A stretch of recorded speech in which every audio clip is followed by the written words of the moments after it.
A Prefeitura de Belo Horizonte é um desses prédios, que ainda não é da época da inauguração da cidade, que é construído na Avenida Afonso Pena, uma avenida larga, uma avenida de 50 metros de largura, passeios largos, e tem uma escadaria.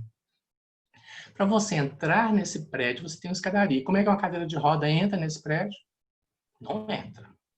E aí você teria que fazer uma reforma, porque naquele momento em que ela foi construída, isso sequer existia no espectro de quem construía edificações, pensar que não, que a calçada vai impedir uma pessoa de cadeira de rodas entrar. Aí você tem na porta de trás, você tem uma outra entrada. Aí alguém podia falar, não, as cadeiras de rodas entram por trás. Acontece que na porta de trás também tem escada. Ou seja, é um prédio que não permite sequer a acessibilidade, o que dirá o desenho universal. E aí o acordo que foi feito para atender o interesse do patrimônio, que o patrimônio histórico estabelece que não pode mexer em nada, que é também uma grande bobagem, né? Eu tenho um amigo, só fazendo um parênteses, que ele usa uma cadeira de rodas motorizada, ele tem dificuldade total de locomoção, e ele já rodou o mundo inteiro. Ele disse que o lugar mais acessível que ele foi até hoje foi o Coliseu de Roma, na cadeirinha de rodas dele. Ele foi até lá na toca onde os leões estavam, ou seja, se tem um lugar que tem que ser tombado pelo patrimônio histórico, com certeza é o Coliseu de Roma. E ele entrou lá, naquele lugar, e ele conseguiu acessar com autonomia, com segurança, com desenho universal. E nós não podemos nos pegar com uma desculpa de que a Prefeitura de Belo Horizonte é tombada. Não tem menor cabimento esse tipo de justificativa. Pois bem, a solução que foi adotada para Belo Horizonte, para permitir que as pessoas em cadeira de rodas entrem, é elas entrarem pela garagem. Então, você tem um prédio com a escadaria, os dois portões de garagem, um de cada lado, e a pessoa em cadeira de rodas, então, ela vai entrar pela garagem. Aí eu pergunto para você, ela tem autonomia e segurança para fazer isso? Depende. Vai depender se na hora que ela chegar tem alguém lá na porta para abrir o portão da garagem. Vai depender se na hora que ela chegar lá, ela vai chamar alguém, alguém vai escutar. Vai depender se essa pessoa escutar e atender que ela tem que entrar. Vai depender dela permitir ela passar por esse portão. Vai permitir que ela passe pelo caminho dos carros todos pela garagem para chegar até o elevador. Vai depender dela não ser atropelada por um carro que está saindo. E vai depender do elevador funcionar. Ou seja, depende de muitas condições para talvez ser acessível, mas desenho universal definitivamente não é. E o que seria uma solução com desenho universal se nós não quisermos, então, destruir o patrimônio histórico? Uma solução seria nós interditarmos a escada e determinarmos que todas as pessoas vão entrar pela garagem. Isso seria uma solução de desenho universal. Mas quando eu falo isso, falam que eu estou ficando doido. Porque isso não pode, isso não faz sentido. O que tem que separar as pessoas? Você é muito exagerado, deixa os cadeirantes entrar pela garagem, mas isso não está recepcionado pela legislação, isso não é direito a desenho universal. Outra questão que é muito importante sobre essa leitura do que está na lei e da aplicação que nós, que somos gestores ou técnicos ou ligados a movimentos sociais, fazemos, é uma definição que tem na NBR, que é a norma brasileira número 14022, que trata de ônibus. Lá nessa norma, que ela é de 2006, portanto, de 9 anos antes da legislação que estabelece o desenho universal, ou seja, ela já é muito tempo exigente, ela estabelece que os ônibus só podem ser de 2 tipos para serem acessíveis. Nem é desenho universal nem.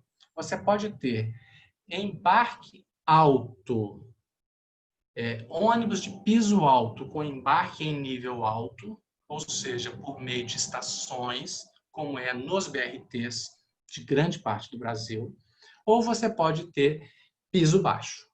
Então, nas duas situações, você tem que ter embarque em nível. Ou embarque em nível no nível da calçada com ônibus de piso baixo, ou embarque em nível no ônibus alto por meio de plataforma elevada. Isso é o que está na norma da ABNT. Letra A, piso alto com embarque em plataforma alta. Letra B, piso baixo com embarque pela calçada. E tem uma observação que está escrito lá. Quer ver? Eu vou ler aqui para eu não trocar. A utilização de veículo de piso alto equipado com plataforma elevatória veicular, ou seja, com elevador, pode ser considerada nos casos em que as alternativas A e B não possam ser utilizadas. Ou seja, se for impossível, se não tiver jeito, se não tiver condições, você pode, no limite, usar elevador. Qual que é o resultado? Todas as empresas querem colocar elevador, porque é o mais barato, e não vai funcionar, e não precisa de funcionar, é só para constar, e todos os órgãos públicos aceitam essa lenga-lenga das empresas. Na semana passada saiu uma informação no jornalzinho da NTT dizendo como uma grande vantagem que Porto Alegre agora tem não sei quantos por cento de ônibus acessíveis. A hora que você vai ler na matéria, são ônibus com elevador. Então, a própria NTP, que é a Associação Nacional de Transporte Público, tem a obrigação de entender a legislação para poder ir trabalhando essa questão do conceito de desenho universal, ela acaba defendendo o ônibus com elevador como se fosse um ônibus que atende a legislação, e ele não atende a legislação. Ele é flagrantemente contra a legislação. No caso de Belo Horizonte, não sei se vocês sabem, mas lá na primeira gestão do Patrus Ananis, quando foi prefeito de Belo Horizonte, houve uma determinação da BH-Trans que todos os ônibus tinham que ser piso baixo. Naquele momento, então, foi uma guerra, as empresas reclamaram, falando que não iam fazer e acabaram indo colocando. Belo Horizonte chegou a ter a maior frota de ônibus de piso baixo do Brasil. Aí vocês vão me perguntar, mas quantos ônibus tem hoje? Eu respondo para vocês, nenhum. Todos os que entraram saíram. E todos foram trocados por ônibus com elevador. Ou seja, nós tivemos um grande retrocesso na cidade. E aí, uma curiosidade que nós temos em Belo Horizonte, não no serviço regular, não no serviço operado pelas empresas do serviço que é considerado o serviço regular, mas temos um ônibus de piso baixo, micro-ônibus, funcionando no lugar mais inacessível de Belo Horizonte, que é o Parque das Mangabeiras. Vocês podem imaginar que o Mangabeiras é um bairro alto, e nesse bairro é um bairro muito montanhoso, é uma antiga mina, uma antiga mineração, as ruas são todas de poliédrico, e lá circula um ônibus de piso baixo, micro-ônibus, com desenho universal e gratuito, que é contratado pela própria prefeitura para que as pessoas possam circular por dentro do parque, e com 2 espaços de cadeira de roda. Então, nós que já tivemos a maior frota de piso baixo do Brasil circulando em toda a cidade, nós temos hoje um ônibus contratado pela prefeitura para operar dentro do parque, no lugar mais inóspito, apesar de toda a legislação que determina o piso baixo, o desenho universal. Prosseguindo. Depois, na hora da gente conversar aqui, se vocês quiserem, eu tenho um desenho aqui com um mapa que mostra essa rede de transporte coletivo por onde circularam todos os ônibus de piso baixo, para vocês verem que foi a cidade inteira. Prosseguindo, então, eu penso que o desenho universal nós podemos aplicar ele a tudo da mobilidade urbana, e para que a gente possa ter material, que a gente possa conceituar isso e fazer uma defesa não de conversa, mas de conceito, eu comecei a elaborar em 2015 uma série que chama Notas Técnicas de Acessibilidade, né? Elas lembram um pouco no conteúdo, os cadernos disso aqui, Brasil Acessível, que muitos de vocês devem se lembrar da época do Ministério das Cidades, e parece que quem coordenou isso foi o Guareto, né? E o mais interessante de tudo é que a nossa marca está lá no governo federal, Brasil, um país de todos. Essa logomarca ela é muito boa, a logomarca do governo Lula. Ela mostra Brasil é uma palavra que cada letra tem uma forma, cada letra tem um som, e cada letra tem uma cor. E elas juntas formam uma coisa chamada Brasil. Seu som está falhando. Oi. Alô? O som está falhando, seu áudio. Está falhando para as outras pessoas? Lúcia? É que escapa do microfone às vezes. Mas vocês estão conseguindo acompanhar? Tá bom, tá bom. Às vezes bom? que escapou. Tá bem. Para mim não está falhando, não. Tá, vou ficar mais perto aqui, então. Então, como eu disse, essa logomarca, então, que é o Brasil, um país de todos, são várias letras que formam Brasil, um país de todos. Se fosse hoje, talvez os comunicólogos iam dizer um Brasil de todas e todos, né? Mas como para aquele momento lá, acho que já estava muito bom essa marca. Então, eu venho fazendo essas notas técnicas de acessibilidade com o objetivo de fornecer os conteúdos e fornecer as possibilidades e as práticas de como aplicar o desenho universal, né? Então, selecionei 17 assuntos, eu tenho que cercar os 17 assuntos, é o meu objetivo. Eu já fiz de 9 assuntos, estão faltando 8. E uma delas, aliás, 2 delas que eu acho que são muito importantes, que a gente pode conversar aqui hoje, é a número 1 e a número 2, que foram as iniciais. A número 1, eu faço uma conceituação do que é acessibilidade, o que é desenho universal, nos ônibus especificamente. E na número 2, eu proponho um índice para medir isso.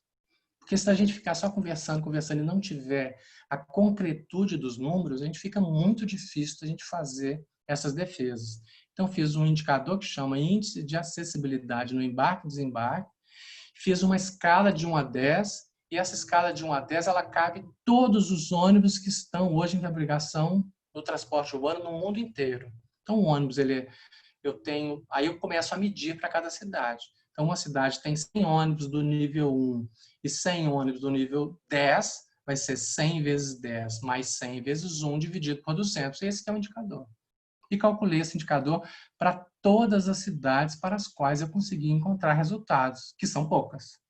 Então, eu consegui calcular de todos os anos de Belo Horizonte, fiz uma série histórica desde 1991 até 2019, faço essa divisão para vários tipos de transporte que nós temos, que são os nossos subsistemas, e a cada cidade que eu vou conseguindo resultado sobre isso, eu vou agregando e vou calculando.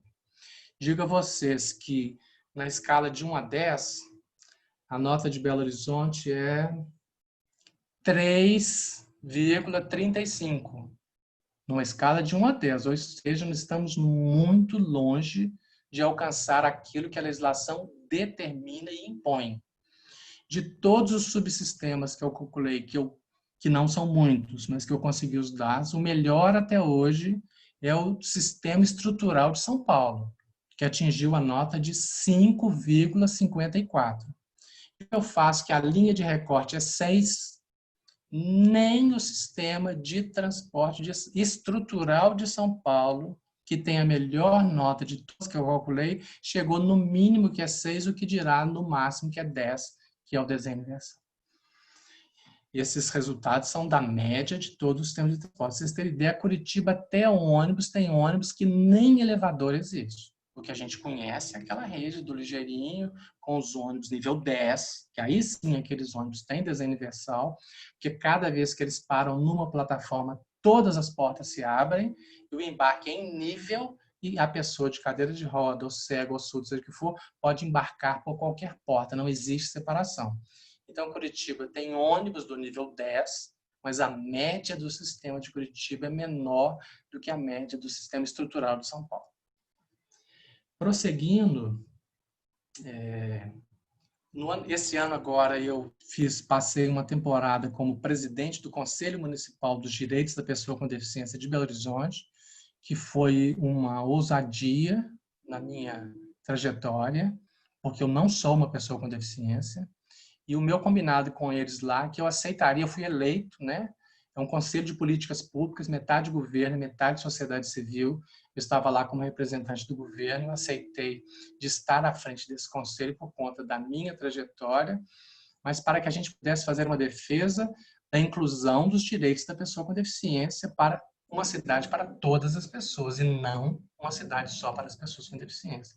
E lá eu fiz uma prestação de contas que eu terminei agora em fevereiro de 2020, e na minha despedida eu disse que a gente precisa cada vez mais as pessoas com deficiência se unirem aos objetos, às defesas e aos direitos das outras categorias para a gente alcançar uma cidade para todos. E o que eu citei como exemplo foi a questão do preço da passagem. As pessoas com deficiência em Belo Horizonte, isso não é um direito nacional, mas a maioria das grandes cidades concede o direito às pessoas com deficiência, o direito à gratuidade, mas eu disse a elas que o fato das pessoas com deficiência não pagarem não tira delas a obrigação de lutar por um preço mais baixo de passagem, se possível a tarifa zero para todos, já que eles já têm a tarifa zero, né? Isso não é fácil, a gente fazer essa discussão junto a um segmento específico, mas eu acho que durante esses 2 anos a gente conseguiu, né? Quando no máximo, no mínimo, fazer uma boa discussão de que as pessoas se tocassem um pouco mais, de que quando elas estão disputando o direito a um assento reservado dentro dos ônibus, tem que ser um direito a assento reservado para quem precisa sentar, independente de ser pessoa com deficiência. Aí entra os idosos, a grávida, os obesos, e não só as pessoas com deficiência. Quando elas fazem uma disputa de que elas deveriam ter o direito a desembarcar nos pontos de bairro no período da noite, porque elas têm dificuldade de locomoção, elas têm que lembrar que as mulheres também têm muita dificuldade, porque elas são assediadas, os idosos também têm muita dificuldade. Então, nós temos que lutar neste segmento pelo direito de que todas as pessoas possam desembarcar em outros pontos pela cidade, né? E não que seja de um só segmento. E eu não estou fazendo aqui disputa ou defesa de que devemos acabar com as ações afirmativas, de forma nenhuma. As ações afirmativas, em muitos momentos, elas são necessárias e como projetos temporários para vencer uma dificuldade. Mas o que nós temos que buscar é essa busca de uma cidade para todas as pessoas, mas as ações afirmativas, por muito tempo, elas ainda serão necessárias. E aí, nesse momento, lá em fevereiro, quando eu fiz essa despedida, a gente estava, todos nós, chocados ainda com o assassinato do George Floyd, né? Que aí veio aquele movimento das vidas negras importam. Aí eu disse para eles, olha, vocês têm que se importar com as vidas negras, sim, porque isso é um problema de todos nós, é um problema da sociedade. Não dá para um conselho de pessoas com deficiência dizer nós não somos pretos. Porque, afinal de contas, se nós fizermos assim, nós vamos cair na barbárie, nós não vamos conseguir uma cidade para todas as pessoas. E, para terminar, então, estou atingindo o meu objetivo aqui, eu estou com 42 minutos, eu falei com a Lúcia que eu ia falar uns 40, Lúcia, eu estou bem na marca.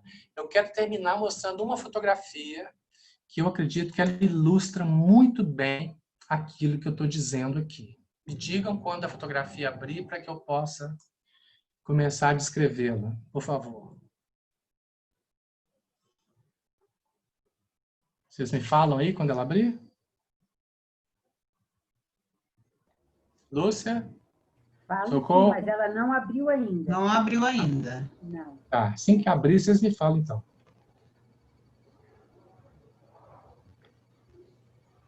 Abriu?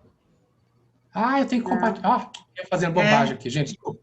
Lucélia me ensinou e eu fazendo bobagem aqui. Desculpa. Assim, né? Uhum. Mas E não abriu agora ainda. vai. Agora abriu. Essa é uma fotografia que hoje ela é considerada uma fotografia artística, tá? É uma fotografia que está em grandes exposições, mundo afora, como fotografia de arte. Mas ela, nesse momento que ela foi tirada, ela era uma fotografia de um momento, tá? Então, não sei se o Arnaldo Godoy está por aqui, o Arnaldo Godoy falou que vinha, eu falei com ele que eu ia fazer uma descrição especial da fotografia, porque ele é cego. Não sei se ele está por aí. Eu acho que Enfim. não, Marquinhos. Só Não. se ele está no iPhone. Ele está no iPhone da Cida. Arnaldo, tu está na sala? Ele falou que ia ficar até 7 horas, bandido. Mas deixa pra lá. Então, eu disse para ele que eu ia descrever a fotografia. Então, essa é uma fotografia de 1967. Ali no cantinho esquerdo, você vê uma plaquinha com o nome da estação. Aí nós identificamos que é uma estação de... Tinha o nome dela aqui. Enfim, o nome daquela estação na periferia de Joanesburgo, tá? Capital da África do Sul, 1967. Gente, 1967 foi outro dia. E todos nós já éramos nascidos. Então, todos nós, se tivéssemos nascido na África do Sul, nós teríamos vivido isso que está ali. Isso é o mais apavorante dessa foto. E ela parece muito com a situação de que acontece em todas as grandes cidades do Brasil até hoje no transporte de massa. Vocês vejam bem, você tem uma montoeira de gente ali no meio da estação, do lado, em volta de um pequeno abrigo, né? Só que essas pessoas são todas pretas. Lá no fundo, você vê uma passarela. Essa passarela é para levar as pessoas pretas para este lugar de pessoas pretas. E essa passarela parece muito com as passarelas do BRT de Bogotá, que são aquelas multidões de pessoas para chegarem a um ponto, e quando chegam no ponto, ela não consegue descer, porque tem gente demais na escada, ela tem que esperar a escada esvaziar, e a escada só esvazia depois que a estação esvazia. Então, ela parece muito com Bogotá. A diferença é que lá em Bogotá, todas as pessoas estão juntas no mesmo lugar. Essa aqui, diferentemente, tem aquele bolo de gente ali. Vocês veem o meu mouse? Vem? Então, aqui tem um bolo de gente negra.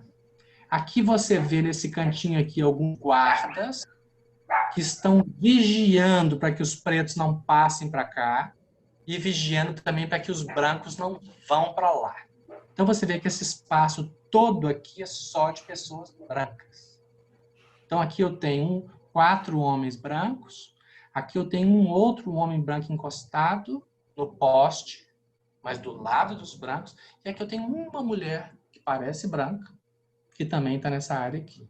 Então, quando esse trem chegar, gente, ele vai encostar aqui, vai abrir várias portas só para os negros entrarem, e vai abrir várias portas para 4 ou 5 ou 6 pessoas brancas entrarem. E vocês sabem por que que a África do Sul fez isso? Todos nós sabemos que foi por conta do apartheid. Mas acontece que o apartheid era muito mais violento do que isso. O apartheid era tudo separado, não tinha essa bagunça que tem aqui de misturar branco com preto no mesmo trem, não. Era um ônibus só para preto e os brancos andavam de carro.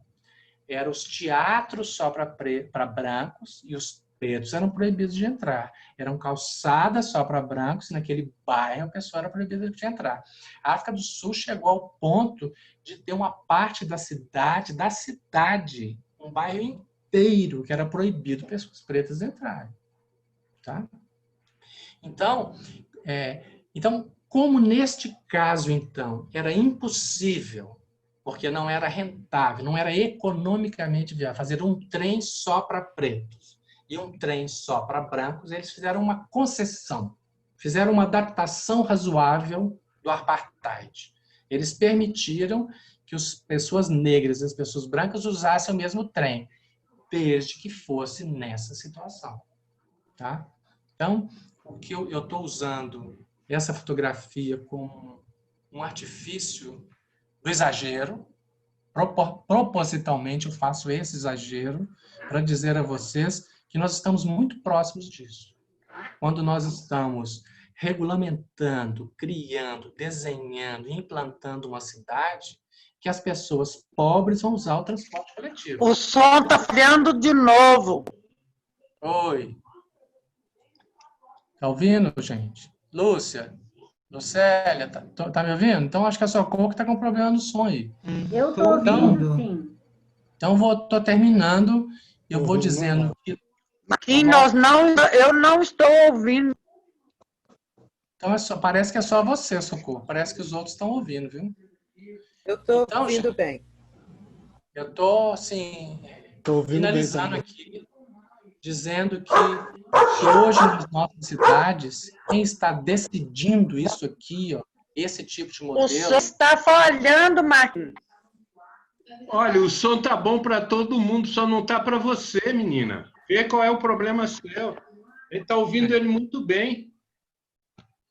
Então, gente, já que o Nazareno interviu aí, eu me lembrei dele aqui, o Nazareno, lá em 1980, ele fazia aquela belíssima discussão de nós não queremos enrolação, nós queremos condução. E ele fez um manifesto... Faltando som. Ô, Jesus Cristo, socorro, só para você que está faltando. Então, gente, o Nazareno participou junto com o Ricardo Mendanha lá do não transporte. Então, a forma que nós temos de resolver o problema de transporte, muitas vezes... Marquinhos, está faltando som. Será, então, não ofertando transporte, não oferecendo... O som para mim está perfeito. E não, gente, não oferecendo este tipo de solução que nós, gestores, movimentos sociais, legisladores, juízes, Ministério Público, acabamos por oferecer para a nossa cidade. E são, por exemplo, se nós temos um grande problema de assédio nos ônibus contra as mulheres, aí cria-se o vagão separado para mulheres. É isso? Aí nós temos os ônibus lotados, ninguém consegue sentar, aí cria-se assento reservado para idoso, mas ele não vai nem conseguir entrar dentro desse ônibus, né? E aí nós temos, a tarifa está altíssima. Aí o que a gente faz? A gente escolhe quem é que não vai pagar. Isso não é solução.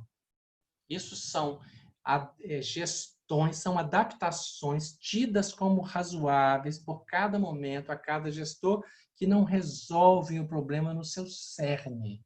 E, por conta disso, eu paro por aqui e fico pronto aí para a gente poder conversar. E alguém, por favor, faça um contato com a Socorro aí de que ela tem o equipamento dela está com problema, tá, gente?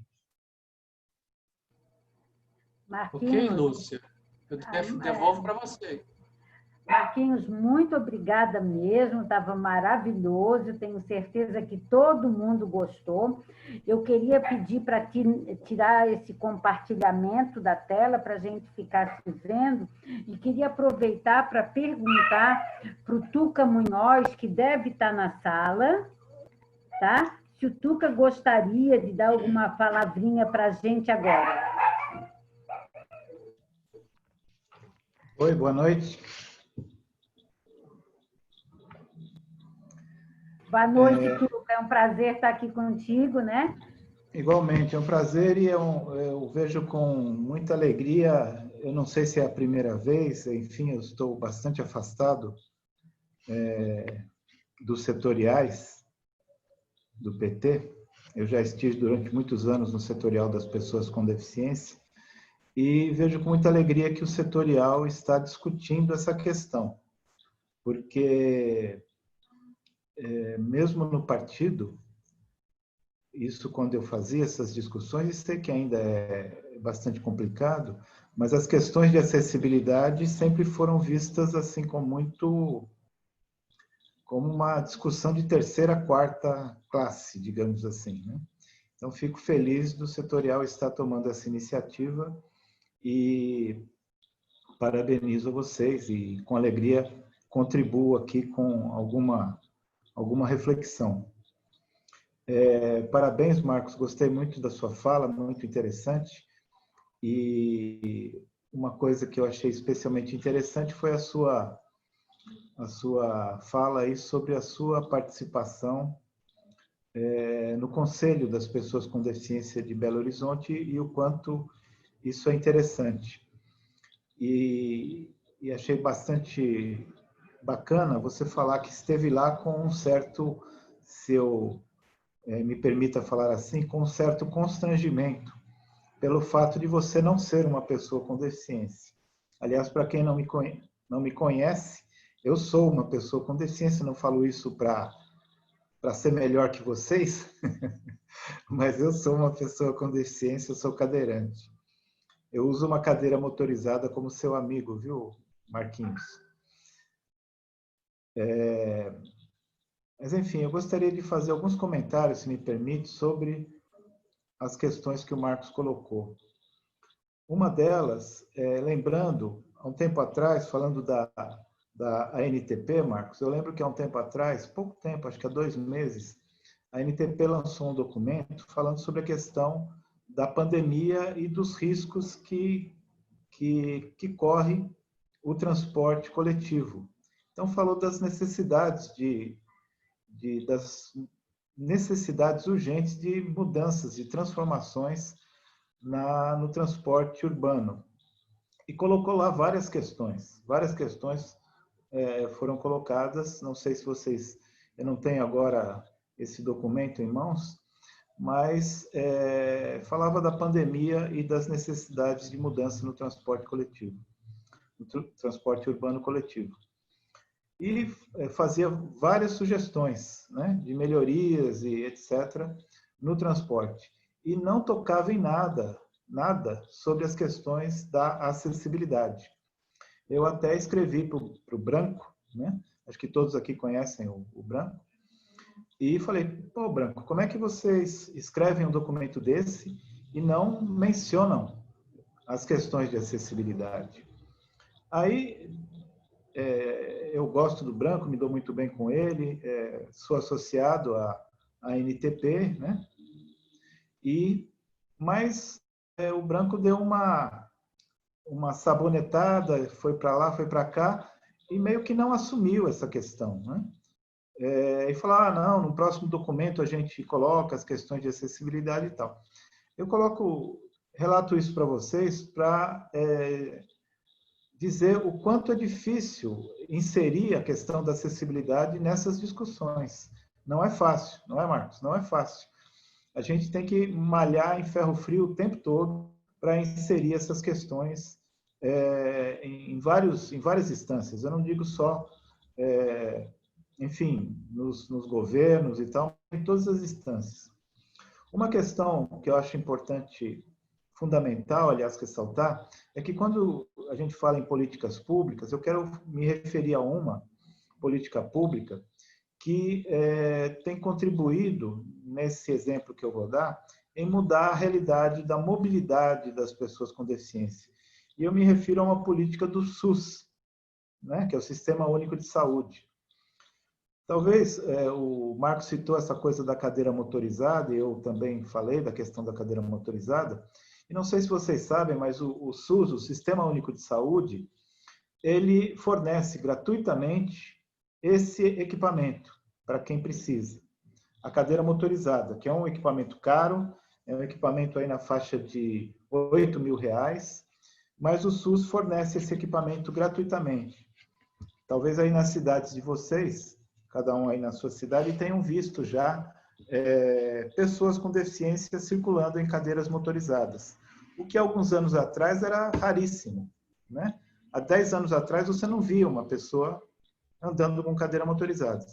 Aqui na cidade de São Paulo, por exemplo, essa concessão pelo SUS, que é um direito, aliás, é importante ressaltar que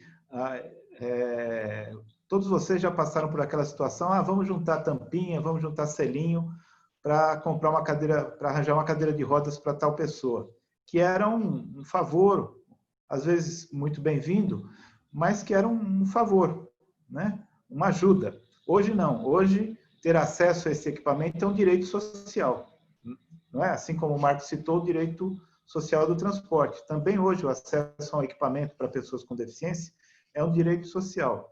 Na cidade de São Paulo, só para citar a cadeira de rodas motorizadas, desde que começou a ser fornecida pelo SUS, já foram distribuídas cerca de 7.000 cadeiras motorizadas.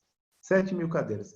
É uma quantidade ínfima, perto da população geral de 12 milhões de pessoas da cidade de São Paulo, né? Eu estou falando de pessoas não deficientes da população geral. Mas, sem dúvida, isso causa um impacto na mobilidade das pessoas. Causa uma necessidade ainda maior e mais radical de mudanças e de transformação da cidade para o desenho universal, né? Eu uso, Marcos, para além do que eu chamo, do que nós conhecemos como acessibilidade e desenho universal, eu tenho utilizado, aliás, aprendi com o Boareto, o termo mobilidade universal, né? Para além da acessibilidade e para além do desenho universal, eu tenho usado a terminologia mobilidade universal.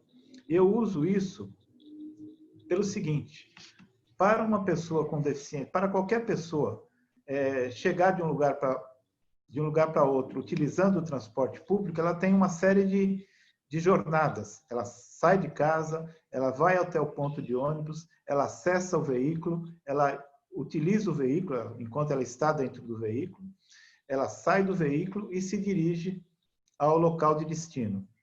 Tudo isso, entendo, forma uma cadeia, que eu chamo de elos de mobilidade, né? Então, se um desses elos, e apenas um desses elos estiver rompido, a pessoa com deficiência vê a sua viagem completamente inviabilizada. Ou seja, para ela sair de casa e chegar ao ponto de ônibus, tem que haver acessibilidade para ela chegar ao ponto de ônibus. O ponto de ônibus tem que ser acessível.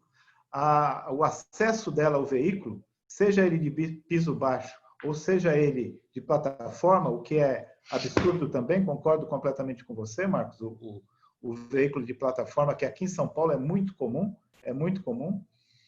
a esmagadora maioria dos veículos são de plataforma elevatória. A pessoa tem que fazer todos esses percursos, né? E eu repito, se um desses elos estiver rompido, a viagem se torna inviável. Ou seja, vejam o quanto é delicado uma viagem de uma pessoa com deficiência, né? Para uma pessoa sem deficiência, se a calçada estiver ruim, não é impeditivo. Ela pode desviar de um buraco, pode andar um trechinho pela rua. É longe do ideal isso. É uma falta de respeito, é um assinte à dignidade de qualquer pessoa. Porém, não inviabiliza uma viagem, né? Se passa um ônibus que não é acessível, uma pessoa sem deficiência acessa isso, uma pessoa com deficiência não acessa. Interessante, Marcos, você citou que num determinado ônibus tem espaço para 2 cadeirantes, não é? Aqui na cidade de São Paulo e na maioria das cidades, os ônibus têm espaço para 1 cadeirante. Já aconteceu comigo diversas vezes de eu estar esperando o ônibus, chegar ao ônibus e já ter um cadeirante lá dentro. Já tem um cadeirante e eu não posso pegar porque já tem um cadeirante, eu tenho que esperar o próximo, né? Aliás, tem uma frase que eu costumo usar e compartilho com os meus iguais, com outras pessoas com deficiência, e todos entendem muito bem isso, que eu digo assim: a pessoa com deficiência sai mais cedo e chega mais tarde, não em razão da deficiência, não em razão da deficiência. Aliás, essa definição de acessibilidade que você citou, Marcos, é interessante nós também citarmos a definição de deficiência, né? O que é deficiência? Que está na mesma legislação que o Marcos citou, na Lei Brasileira de Inclusão. O que é deficiência? Deficiência é uma condição da pessoa em relação com o ambiente, em relação com as barreiras do ambiente. A deficiência não existe só no corpo da pessoa, né? Ela existe em relação com o ambiente. Ou seja, se o ambiente é acessível, as limitações de uma pessoa são menores. Se o ambiente é plenamente acessível, as limitações não existem. E há uma equiparação de oportunidades e as pessoas há uma isonomia de condições, né? Então, nós temos que, ao pensar nessa questão de acessibilidade, de desenho universal e de mobilidade universal, compreendermos que a deficiência é uma relação das limitações do corpo da pessoa com o ambiente em que ela está. Ou seja, quanto mais inacessível é o ambiente, maiores são as limitações da pessoa. Mais agravada, então, ficaria a própria condição da deficiência. Mas, enfim, eu quero contribuir com essa reflexão, na verdade, com a sua fala, e contribuir com essa reflexão, Marquinhos, no sentido de fomentar um pouco aqui o nosso debate, e terminando colocando aqui uma questão também bastante espinhosa, que a gente já tentou mexer, mas é muito, muito complicada, que é a questão justamente da gratuidade que você colocou, Marquinhos, que qual é o sentido da gratuidade para as pessoas com deficiência, né? É meio fora de propósito. Em muitas situações, a gente vê pessoas com deficiência que estão empregadas, por exemplo, terem gratuidade, e uma pessoa desempregada não ter gratuidade, né? Então, é uma coisa que tem que ser discutida. A questão da gratuidade da pessoa com deficiência, ela tem origem numa visão assistencialista, na verdade. Não foi uma questão de afirmação de direitos ou enfim, de inclusão social. Ela tem uma origem, na verdade, no assistencialismo. Então, essa é uma questão que necessita ser discutida num contexto de gratuidade para todas as pessoas. Concordo completamente com você. Num contexto de gratuidade para todas as pessoas, né? Mesmo que seja paulatina, numa implementação, enfim, por etapas ou por diferentes segmentos sociais, mas eu acho que é uma discussão que tem que ser feita necessariamente. Enfim, E outra questão, apenas para concluir, eu já entrei muito pela garagem, viu, Marquinhos? Em muitas e muitas situações, eu já entrei pela garagem. Já entrei pelos fundos em muitas situações, né? E as pessoas acham, tudo bem, você entrou, então tudo bem. Mas isso é realmente uma absoluta falta de respeito, né? Assim como hoje ainda é tolerada a entrada de uma pessoa com deficiência pelos fundos ou pela garagem, né? Nós lembramos que também para as pessoas negras, esse exemplo que você citou da África do Sul, também as pessoas negras entravam pelo fundo, entravam pela entrada de serviço, e hoje isso é inaceitável, absolutamente inaceitável, né? Mas as pessoas com deficiência, para as pessoas com deficiência ainda é aceitável e tido como normal entrar ali pelo lado, ali pelos fundos, e não entrar pela entrada de todas as pessoas, né? Com o mesmo respeito e a mesma dignidade de todas as pessoas. Mas é isso, obrigado pela oportunidade e parabéns novamente, Marcos, pela sua bela colocação. Marcos, você disse que gostaria de fazer um comentário? Por favor. Primeiro dizer que, Tuca, eu acho que nós nos conhecemos de voz. Eu acho que uma vez, há muito tempo, você ligou para a Pegatrans, caiu na minha mesa, e eu acho que nós conversamos. Eu me lembro desse nome, Tuca, de São Paulo. Só pode ser você. Faz uns 3 anos. Faz uns 3 anos, eu acho.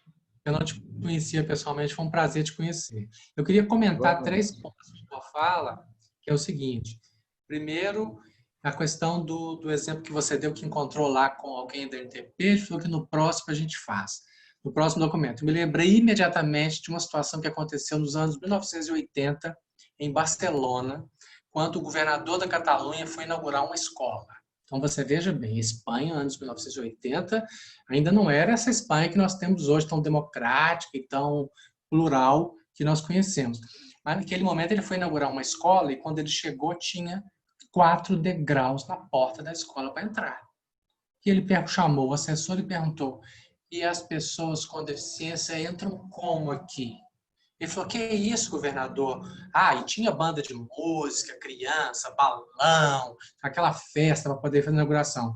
Ele disse, o assessor falou: não, governador, semana que vem a gente conserta essa porta aqui para as pessoas com deficiência entrar. Ele respondeu: então semana que vem eu volto. Ele virou as costas e não inaugurou aquela escola. Então, eu acho que são... E quando você demarca para mim que alguém te respondeu, no próximo a gente faz, e tenho certeza que não fez, né? Então, a gente tem que romper com essa coisa de amanhã e amanhã. As pessoas com deficiência falam muito isso comigo, sabe? Quando elas falam, no futuro nós vamos resolver isso, eles respondem, no futuro eu estarei morto. Então, isso não resolve para mim, né? Então, nós temos uma urgência em resolver essas questões. A outra é a questão do cadeirante. Esse ônibus que eu citei é o único ônibus de Belo Horizonte, que ele é um micro-ônibus, ou seja, seria o lugar mais improvável para você ter 2 lugares, porque você ocupa 2 lugares de cadeira de roda no ônibus que já é pequeno, e mesmo assim eles têm os 2 lugares.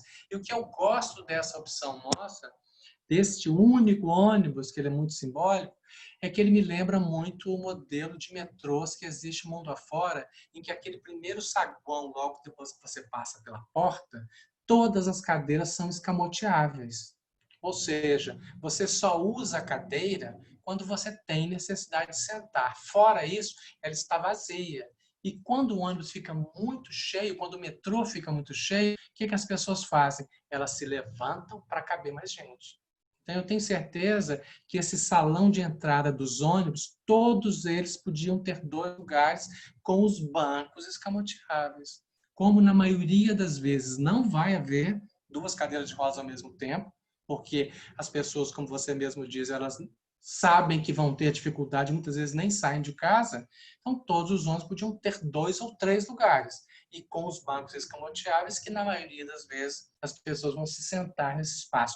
Ou seja, você faz uma busca de um arranjo aí que vai muito na lógica do desenho universal e não de esse lugar é só para cadeira de rodas, esse lugar é só para sentar. Nós temos que vencer esse tipo de solução, que ela não está boa. E com relação à gratuidade, eu queria te contar que aqui em Belo Horizonte eu fiz um uma longa pesquisa no meu mestrado sobre gratuidade, a gratuidade aqui começou de uma maneira muito curiosa. Ela começou com as antigas escolas de distúrbio de aprendizado, de distúrbio de comportamento. Não sei se São Paulo tinha isso, que eram escolas ligadas à antiga LBA, que ofereciam serviços para a melhoria daquelas crianças tidas como difíceis, com distúrbio de aprendizagem, de comportamento, mas os donos dessas escolas queriam instalar as escolas na Zona Sul. Mas essas crianças moravam lá na periferia. E aí foi instituída a gratuidade para trazer essas crianças até a Zona Sul, em vez de levar as escolas aonde elas moravam, que é o que o Nazareno propôs lá na década de 1980, é não transporte. As pessoas moram na periferia, então a escola tem que estar na periferia, você não tem que cruzar a cidade. Então a gratuidade, nesse caso, em Belo Horizonte, historicamente, ela surge para atender uma demanda não de pessoas com deficiência, mas de resolver um problema de estrutura, tá? Era isso que eu queria comentar. Tá, Lúcia? Eu devolvo para você. Obrigada, Marquinhos. Obrigada, Tuca. Não estava na hora que tu passasse a palavra para o Marquinhos. Mas deixa eu ler uma coisinha aqui no chat. Tem algumas pessoas que estão se manifestando aqui, tá? O Evaristo, ele botou assim, ó, eu fiz um curso sobre Henri Lefebvre na pós de Geografia da USP. Foi sensacional. Também recomendo. Mas precisa ler umas 10 vezes porque é uma leitura difícil. Eu quero fazer coro com o Evaristo, porque eu fiz também um curso sobre o direito à cidade do Henri Lefebvre na Geografia da Universidade Federal de Santa Catarina. Fiz o ano passado, 2018. E quero dizer que tem que ler umas 10 vezes mesmo, Evaristo, ainda mais para mim, que sou engenheira, assim, né? Mas depois a gente descobre, assim como eu também descobri a Jane Jacobs, o Darwin, e aí é muito interessante. Outra coisa, deixa eu ver, tem uma perguntinha assim, o Evaristo colocou uma coisa que eu não entendi muito bem, João Mulevade, é claro que eu entendi, porque João Mulevade, entre BH e Patinga, passei muito por lá, é uma observação. Aí eu me lembrei daquela vez em São Paulo, quando chegamos a Coronel Lafayette, nós chegamos na Câmara na Assembleia Legislativa de São Paulo. Lembra? Conselheiro Lafayette! Como é que é? Socorro? Conselheiro Lafayette. Nós em São Paulo, uma vez, eu, Marquinhos e Socorro, alugamos um carro para ir numa reunião na Assembleia Legislativa de São Paulo. E nós achávamos que nós íamos chegar a Conselheiro Lafayette e nunca íamos chegar à Assembleia Legislativa, porque simplesmente nos perdemos, né? Depois que o professor Roberto, que é professor aqui da Engenharia da Federal de Santa Catarina, ele colocou, teve projeto de Lúcio Costa, não sei se o professor Roberto ainda está na sala. Bom, outra coisa, tem pergunta.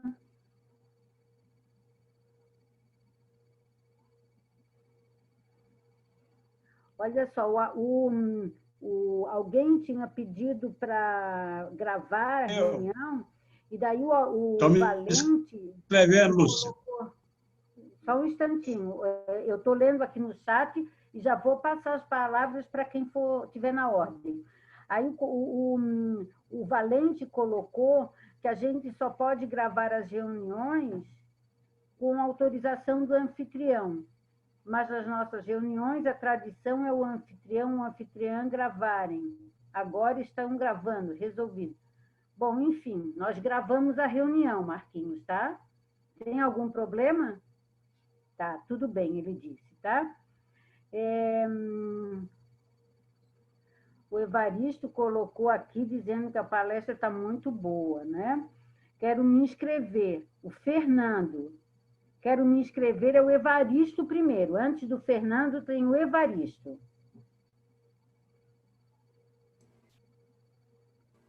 Boa noite, pessoal. A minha internet está muito ruim. A minha internet está muito ruim.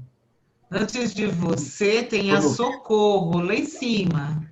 Lá em cima, então, a Vocês estão me Socorro. ouvindo? Ela foi a... Senão eu vou Sim. desistir da fala porque está muito ruim, está variando muito. Inclusive, eu tinha um outro compromisso e eu não estou conseguindo entrar.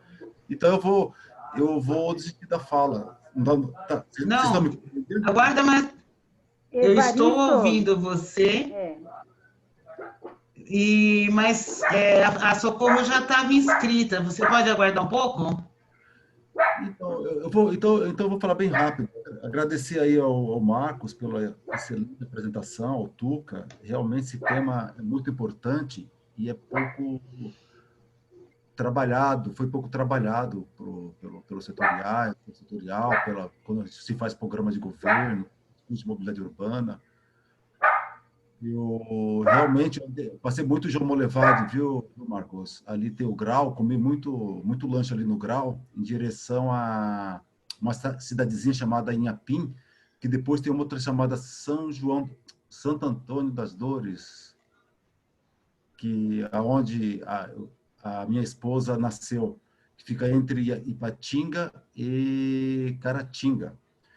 Eu só queria fazer uma pergunta. Você tem algum texto do que você falou hoje? Você tem alguma produção para passar para a gente, artigo? E outra coisa, os ônibus de piso baixo, ele pode acessar qualquer local da cidade, mesmo local com aclive, com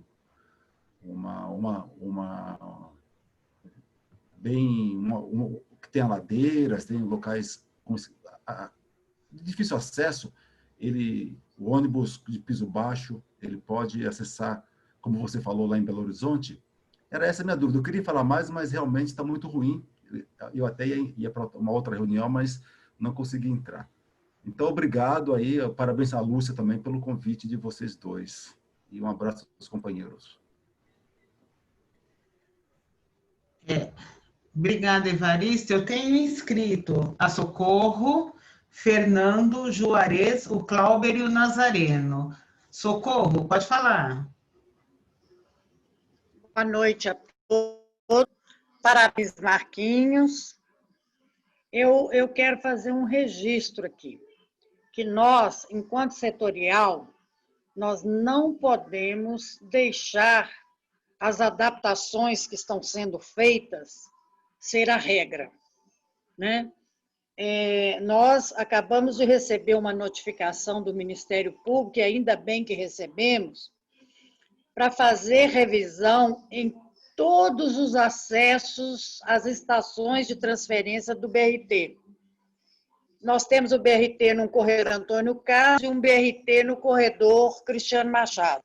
O da Cristiano Machado está mais difícil de atender o Ministério Público, porque para atender o projeto do governo do Aécio Neves, o nosso BRT, as estações são dadas por passarelas, adaptadas, né, com rampas, caminho adaptado, mas a pessoa percorre 600 metros.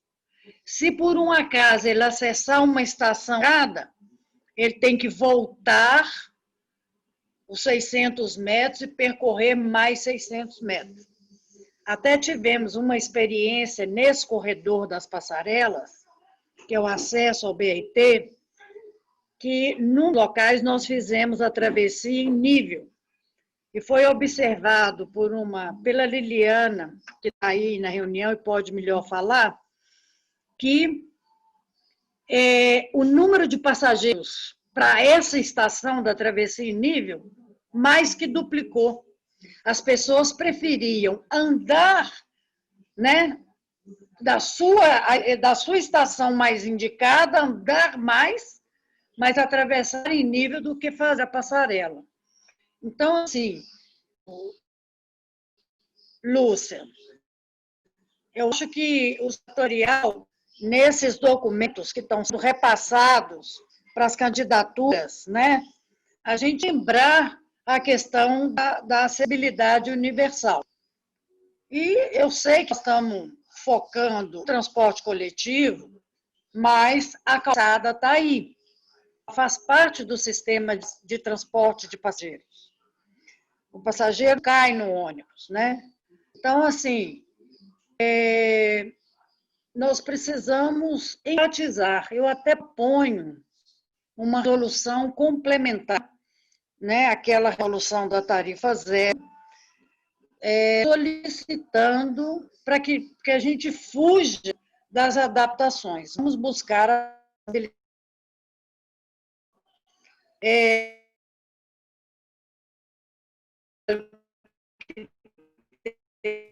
Socorro, nós não estamos te ouvindo. Está muito ruim a tua... Não estamos conseguindo ouvir a tua fala.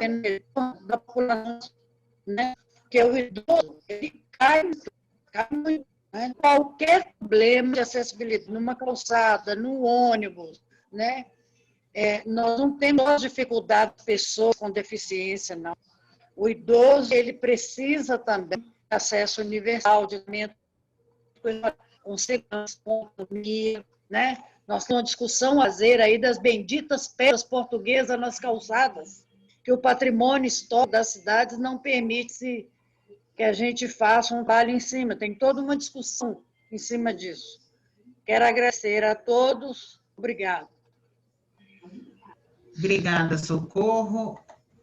Por gentileza, Fernando. Fernando ainda está na sala? Acho que o Fernando saiu. Se ele voltar, a gente dá a palavra para ele na fila. Vou chamar o Juarez, então. Juarez?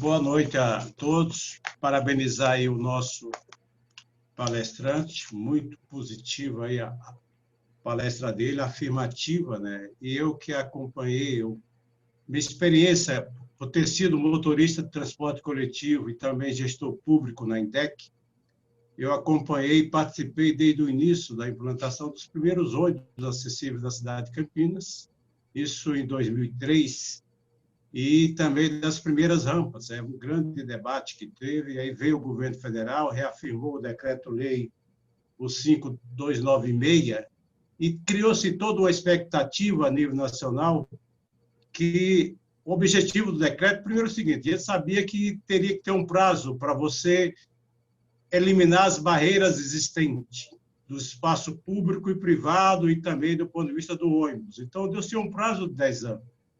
A expectativa era que em 10 anos, até 2014, 100% da frota do transporte público, seja ele municipal, intermunicipal ou interestadual, deveria ser acessível.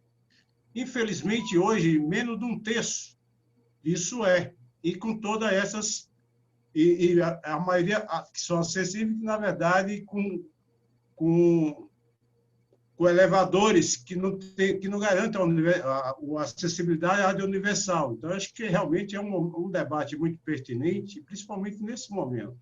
Porque nós temos aí tem a lei da mobilidade, tem o plano diretor das cidades, nós temos o decreto-lei, tem as leis que nos garantem, mas falta, na verdade, a vontade política. O que falta para fazer com que a acessibilidade garanta é vontade política. Porque se nós considerarmos que praticamente mais de 30% das pessoas têm restrição de mobilidade, nós temos 14% a 15% de deficiente, mais ou menos esse tanto de idosos, sem considerar gestantes, sem considerar outras pessoas. Então, nós tem um terço da população que tem restrição de mobilidade. Então, é um público que deve ser respeitado e deve ter seus direitos garantidos.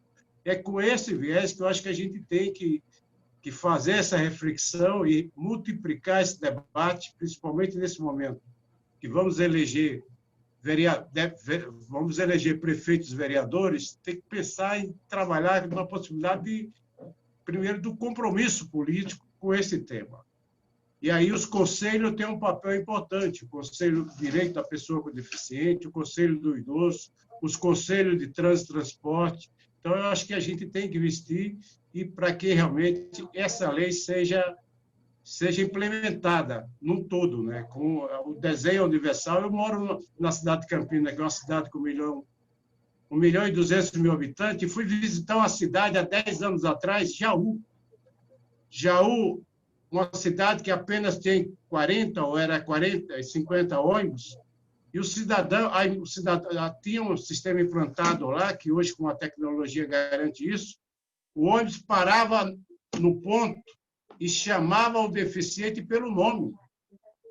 Então, o seu João, o deficiente visual, ele colocava o aplicativo no celular e o motorista parava o ônibus, obviamente, de frente com a porta de frente com o deficiente, e falava: seu José, o seu ônibus já chegou. Isso é dar dignidade.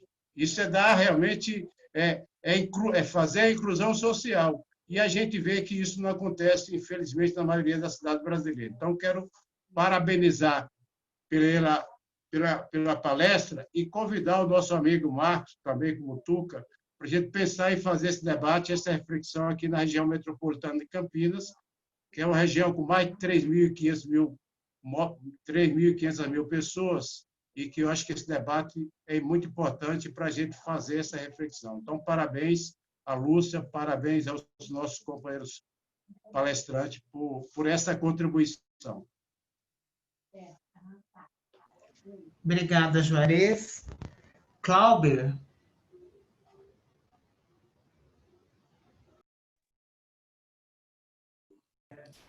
Pessoal, só mais um adendo que eu esqueci. Parabenizar também a Lucélia, né? Ela também, ela e a Lúcia que estão tocando isso, viu, Lucélia? Me desculpa não ter falado. Boa noite, pessoal. Parabenizo também o Marcos Fontoura, brilhante apresentação sobre o tema, complementada aí por Tuca. Eu sou daqui de Recife e queria dar uma palavrinha. Primeiro, parabenizar pela luta, das pessoas com deficiência, a luta de todas as pessoas sensíveis, preocupadas com o bem-estar de todos, que a gente avançou na legislação. Hoje a gente tem leis avançadas, o que falta é a gente colocar em prática. E aí, com as prefeituras, novas gestões, a gente precisa colocar em prática, e tornar as cidades mais acessíveis. As cidades é que são deficientes. A cidade pode ter acessibilidade universal. E os prefeitos têm que fazer planos por onde começar, as metas, e avançar nesse processo de tornar as cidades acessíveis. Melhorar a vida nas cidades para todos. Quando a gente diminui a velocidade, fazer mais zonas 30, quando a gente faz mais faixas de pedestres, deixa elas claras, acesas, quando a gente aumenta o tempo dos semáforos para os pedestres passarem, quando a gente amplia as calçadas, a Europa está fazendo mais ainda, já tem calçada larga, está fazendo mais ainda com a pandemia, a gente melhora a vida para todos, para as pessoas com deficiência, para os idosos, para todos. Então, é uma oportunidade essa aí de as prefeituras de esquerda, petistas, avançarem e colocar isso como prioridade. Eu participei na empresa que eu trabalho, que é o Grande Recife Consórcio de Transporte, que gerencia o transporte na região metropolitana do Recife, e uma CPA, tive o prazer de participar da CPA, Comissão Permanente de Acessibilidade, e aqui também os ônibus aqui já estão quase 100%, que a gente chama acessível, não é tão acessível porque é PEV, a Plataforma Elevatória Veicular, e a gente tinha muitos problemas. Os motoristas, as pessoas não sabiam, o pessoal de operação não sabia acionar o elevador, dizia que estava quebrado, e realmente muitos estavam quebrados, a manutenção é meio complicada, não era bem feita, Inclusive, a gente fez uma parceria com as pessoas, com as entidades de pessoas com deficiência, a gente fazia fiscalização, fiscalização para ver se o motorista realmente parava, que às vezes o motorista não para, se parava, se atendia bem, se o elevador estava funcionando, e a gente até premiava, que não era nem para premiar, mas aí dava um cartão, uma frase legal, uma flor, alguma coisa, para ver se estimulava os motoristas e os cobradores a se esforçar mais, e as empresas também, muitas vezes não é o pessoal da operação, isso é na própria empresa. Bom, eu acho que também que a gente tem que trabalhar, as prefeituras petistas, voltar a fazer as conferências, fazer essas discussões de acessibilidade nas conferências, né? Fazer os conselhos. Eu acho importante ter representatividade também, né, de idoso, de pessoa com deficiência nos conselhos, que tem muitos problemas que são específicos e que precisa ser colocado e debatido. Acho que é importante. E que a gente tem que fazer, as CPAs são importantes, né, nas empresas, para discutir e tornar a cidade e os locais todos acessíveis. Eu queria fazer só uma pergunta com relação aos ônibus regionais, né? Há um tempo, os ônibus regionais, os ônibus de linhas, né, sem ser urbano, eles não tinham obrigação de ser acessível. Tinha uma história de uma cadeirinha de transbordo. Eu achava isso um absurdo, né? Eu não sei como é que ficou, se avançou, se ainda está nessa questão. Outro ponto é que eu estou apoiando aqui uma candidata vereadora, né? Ultimamente eu só voto em mulher, procuro escolher no PT, e ela estava colocando a importância de criar uma lei, uma das primeiras leis, projeto de lei que ia criar na Câmara, era para os ônibus parar em qualquer lugar. Eu parei, não, vamos refletir sobre isso. Não que eu seja contra a princípio, mas a gente tem que pensar, talvez seja melhor a gente tornar a cidade mais acessível, as calçadas, do que o ônibus parar, que a gente tem que ver o sistema como um todo. Eu queria ouvir a opinião também do Marcos e do Tuca, o que é que eles acham dessa questão. Isso aí. Obrigada, Cláudio. Nazareno? E aí, prazer aí, Marcos. Quanto tempo, hein, Marcos, que a gente não se via? Nossa, que saudade, rapaz. Eu não tenho ideia de quantos anos, né? O Tuca já não. O Tuca aí já ficou prata da casa. Ele é agora membro do conselho diretor do MDT e a gente tem trabalhado junto há muito tempo. Nós estamos até aí dentro do MDT discutindo a ideia de, a partir da experiência do Prêmio de Acessibilidade da Europa, que eu não sei se você conhece, Marcos, é fantástico, porque ele não está focado em premiar as cidades que fizeram calçadas acessíveis, fizeram isso e aquilo. É o que mudou na cultura do poder público e da sociedade com relação à questão da acessibilidade mesmo. Então, é um negócio muito desafiante, porque a gente ainda está meio na pré-história, né? As pessoas... Eu tenho uma história interessante com a questão da acessibilidade. Por uma série de conjunções na minha vida, eu terminei sendo convidado para um evento que eu acho que eu era 1% ou 2% das pessoas que não tinham alguma deficiência. E foi fantástico eu ter participado daquilo, porque quando eu participei, eu percebi claramente que a gente não pode ver as coisas como se todo mundo fosse um igual ao outro. Foi a coisa que eu mais aprendi, ficando anos e anos aí. Eu estava me dando conta que eu comecei a me aproximar do tema da acessibilidade no ano 2000.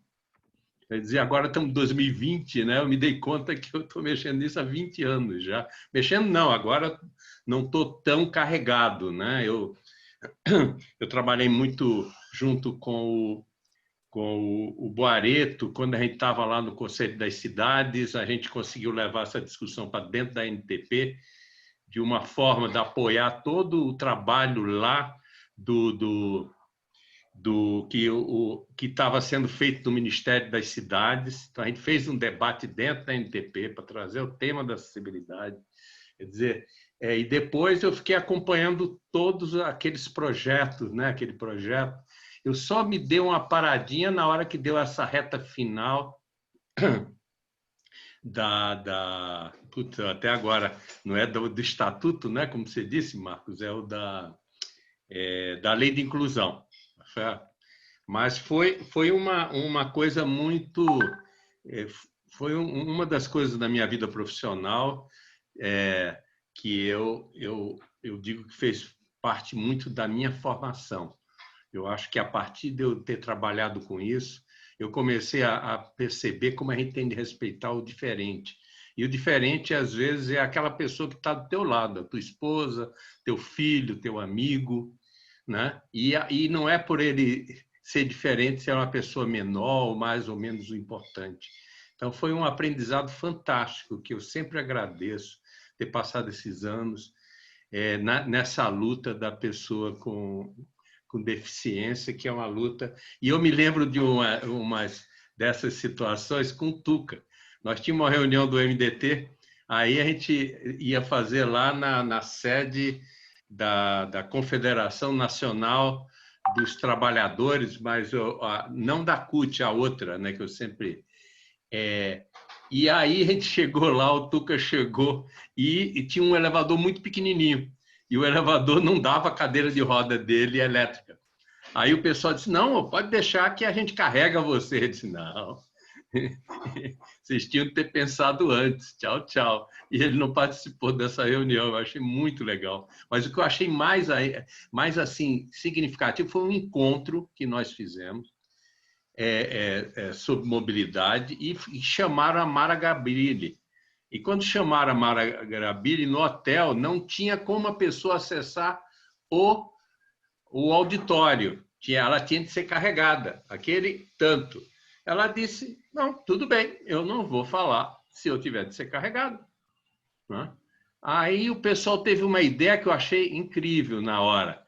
Aí o cara que estava lá dirigindo teve uma sacada e disse, vamos fazer o seguinte, a gente dá um microfone para ela lá em cima e todo mundo fica de costa pro auditório e nós vamos ouvir ela falar. Ela disse, e eu vou sair daqui, não vai ficar de graça, eu vou sair daqui, vou processar esse hotel, vou fazer um monte de outras coisas, porque isso aqui não dá para vocês imaginarem fazer um evento e imaginar que uma pessoa entra pela garagem ou é carregada. Isso eu acho que é um direito mais elementar, né? Concluindo. Concluindo, eu queria dizer mais uma coisa que eu acho importante. Eu queria deixar uma pergunta aí para os dois. A gente, como a gente está nessa briga, a mesma coisa da calçada.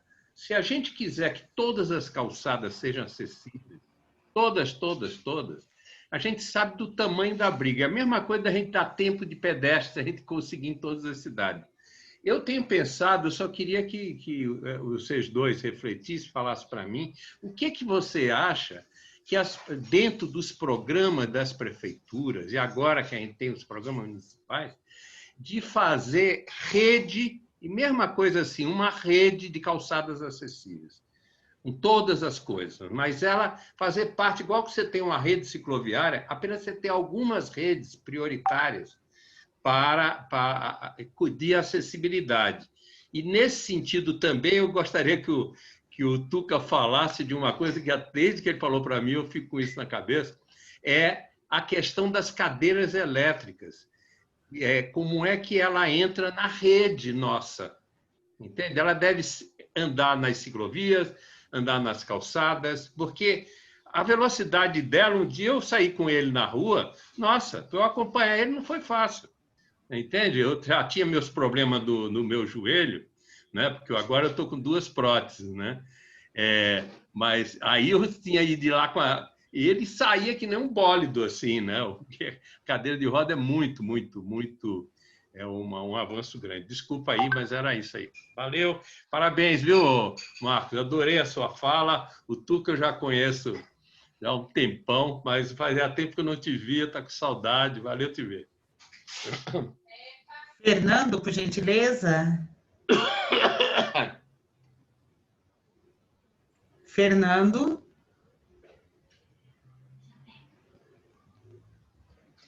Oi, agora eu estou... Eu queria dar os parabéns aos palestrantes. Aprendi um bocado.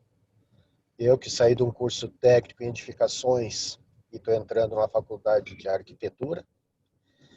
E essa parte da acessibilidade foi uma área que eu trabalhei bastante no meu curso de técnica de edificações, até porque é bem aquilo que foi colocado.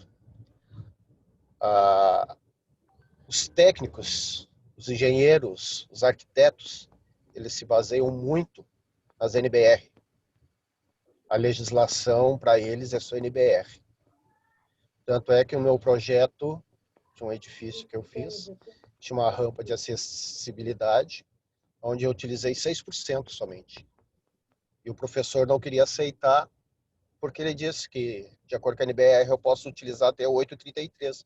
Foi o que eu disse para ele, assim, eu posso utilizar 8,33, mas se eu não quiser, eu não sou obrigado. Isso é o máximo que eu posso utilizar. Eu quero utilizar 6. Ele aceitou muito contra gosto, mas aceitou. Aqui em Porto Alegre, que foi citado pelo Marcos, nós temos um sistema de transporte urbano aqui, onde os ônibus eles têm porta dos dois lados. Do lado do motorista, do lado esquerdo, as portas são para aberturas em plataformas. E do lado direito, em paradas normais.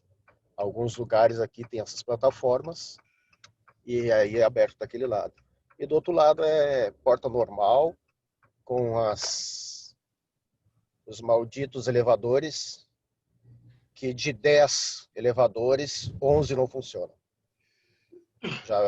Já vi pessoas cadeirantes precisar daquilo ali e ter que aguardar 3, 4 ônibus para um deles funcionar.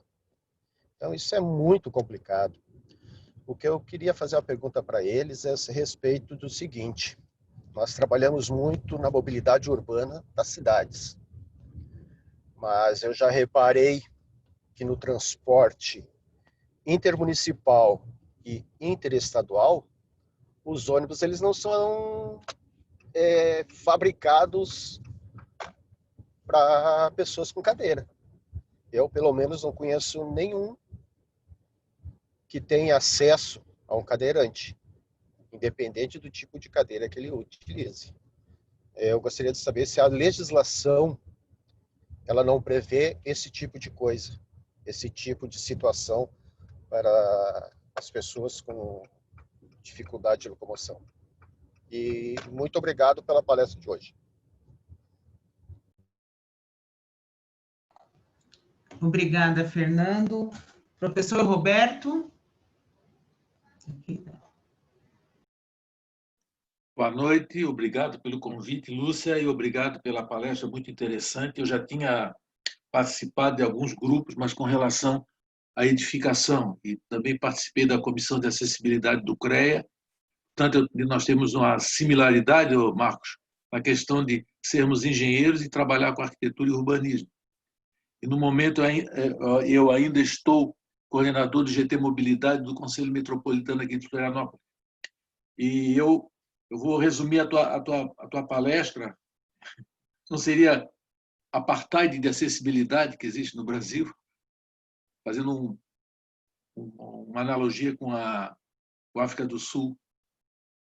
E eu gostei muito na hora de falar assim, avaliar, porque se a gente não avalia, se a gente não tem uma métrica, a gente não tem como evoluir, porque não sabe exatamente quando.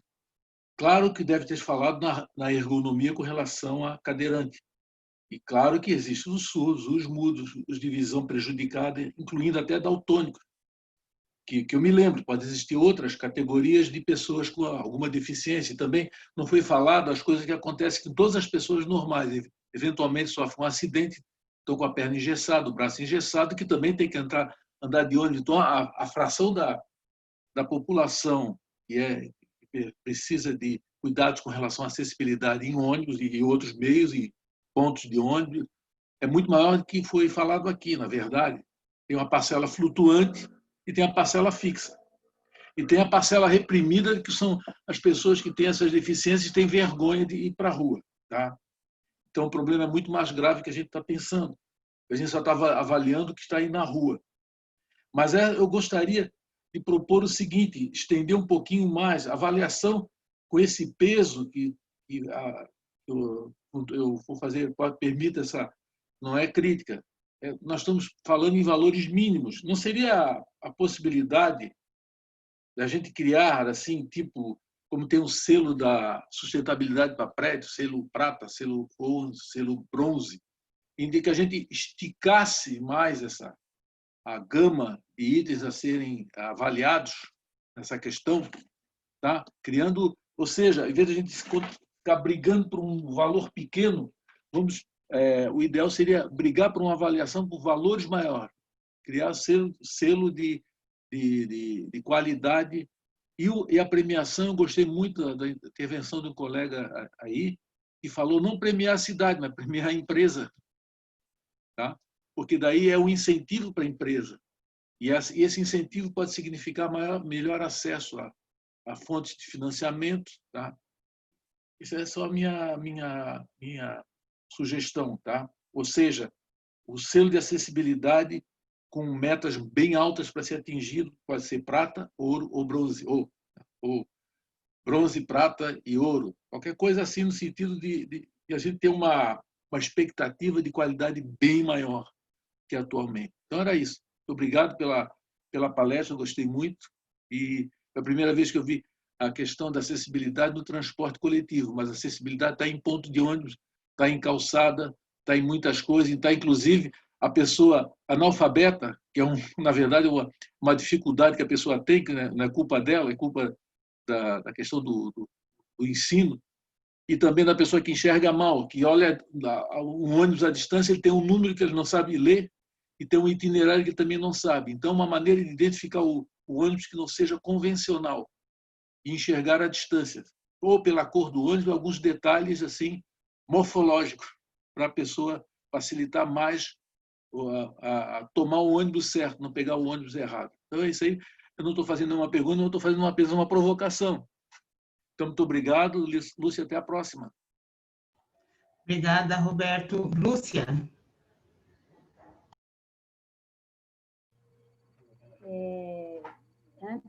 Depois eu passo ainda a palavra para o Marcos e para o Tuca, para eles também responderem, haja vista que muita gente comentou, né? Mas o que eu queria falar agora, né, é porque, eu não sei se foi o Evaristo, se foi o Nazareno, ele falou de ter uma rede mínima de calçadas, mas hoje aí eu queria até lembrar que hoje a gente já vem trabalhando isso nas nossas cidades, né? Assim como tem a rede de ciclovias, nós estamos trabalhando as rotas caminháveis, né? Ou seja, rotas já preparadas para a gente caminhar. Não sei quem é que perguntou, quem é que falou alguma coisa a respeito, eu estou dizendo que isso a gente já vem trabalhando. Eu me lembrei, né, que essa questão de adaptar, dos ônibus adaptados, né, está aparecendo até o prazo para execução dos planos de mobilidade urbana, né? Porque, na verdade, toda a frota brasileira teria que estar adaptável, né, até 2014, né? E hoje nós já estamos em 2020 e nós vemos que o próprio Juarez colocou, né, que quase nenhuma cidade brasileira tem isso, né? Então, aí eu faço uma analogia dessa questão dos adaptáveis com a questão dos planos de mobilidade. Só que os planos de mobilidade, quando vai chegando a data que era para todo mundo entregar, eles adiam mais um pouco, né? Os adaptáveis, os ônibus adaptáveis, eles nem se dão ao trabalho de modificar, né? Nem tem mais, já deveria estar adaptado, né? Então, era só essas duas colaborações que eu queria colocar, das rotas caminháveis, né? Que a gente trabalha muito, né? Uma pessoa que também defende muito isso, que estava aqui com a gente semana passada, é a Meli, né? E a gente, inclusive, quando teve um congresso da NTP em São Paulo, a gente traçou todas as rotas caminháveis para nós chegarmos até o congresso, né? E, então, já tem isso sim, e nas nossas prefeituras a gente tem trabalhado isso, assim como fazemos a rede cicloviária, nós estamos procurando fazer as rotas caminháveis já.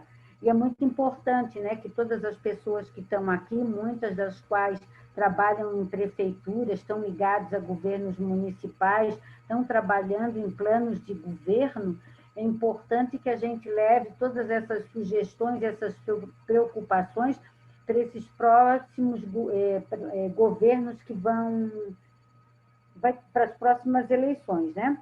Então, era isso, né? Daí eu vou passar a palavra agora, Lucélia, para o Marquinhos e para o Tuca, né? Lúcia, o Heitor ainda está escrito. Ah, o Heitor ainda está escrito. Desculpa, Heitor, é que eu não tinha visto. Então, depois do Heitor falar, eles respondem ou comentam alguma coisa e depois volta a palavra para que já é 8 horas. Antes de um pouquinho, no caso do Marquinhos, se tu tiveres interesse em mandar algum artigo assinado, alguma coisa, Marquinhos, tu podes mandar no nosso grupo, ou para mim pessoalmente, que eu estou juntando tudo isso, e nós podemos, inclusive, publicar no site do PT, e também estamos pensando em depois fazer um próximo livro para Perseu Abramo. Aí tu manda para mim, tá bom? Então, tá, depois eu falo só me despedindo e agradecendo, né? Heitor? Boa noite a todas, boa noite a todos, boa noite a todos.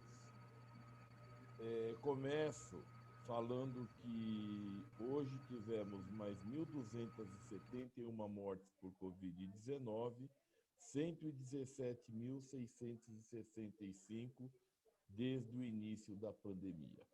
Por que eu começo falando isso? Como pedestre, eu não me vejo atendido em lugar nenhum de onde eu fui até hoje, e em particular nas periferias. Infelizmente, o poder público não chega nas áreas mais afastadas e, por exemplo, que até a gente deveria ter discutido isso semana passada, mas eu acho importante falar que as vias que poderiam, em particular nos territórios de favelas, serem vias compartilhadas, e deveriam ser todas vias compartilhadas, a acessibilidade desse público que mora lá, ele não é atendido, porque tem rua asfaltada, onde a garotada com moto passa empinando moto, onde os carros passam em alta velocidade, e, via de regra, toda semana a gente fica sabendo que alguém foi atropelado e, às vezes, alguém foi morto por conta da falta de olhar do poder público a essas regiões. Eu moro em periferia. As calçadas são impossíveis de se andar. Que, não obstante a má educação daqueles que têm veículo, e da política que é voltada sempre para o carro, não há acesso a andar numa calçada por mais de 100 metros. É impossível nas periferias andar numa calçada a mais de 100 metros. Quando você chega num ponto de ônibus, é pior ainda, porque não há o cuidado, embora eu acho que no governo Haddad melhorou um pouco, mas não resolveu, a condição em que o usuário é jogado para um péssimo serviço de atendimento dos ônibus urbanos. Não obstante tudo isso, os ônibus, eles nos atendem dias de semana, a juventude não tem o menor acesso à arte, à diversão, a cultura, porque fim de semana ninguém anda de ônibus na periferia, não tem ônibus. E o meu questionamento, e já parabenizando tanto o Marcos como o Tuca, por excelente explanação, eu queria questioná-los o seguinte: como sempre eu faço, eu não acredito que o modo de produção capitalista atenda aos interesses dessa população, nem ao meu, que dirá a população dos territórios de favela. E o que é pior, enquanto o transporte não for absoluta e totalmente estatizado, eu não consigo ver ou vislumbrar qualquer ação pública que resolva o problema, porque esbarra no interesse da burguesia detentora desse meio, que é o meio de produção, embora é um serviço, mas acaba servindo como meio de produção, porque tem altos ganhos para esses caras. Eles não investem um centavo, a maioria dos ônibus, a gente sabe, vem por leasing, e que a gente não se vê atendido. A pergunta que Lênin faria, o que fazer? Boa noite, obrigado.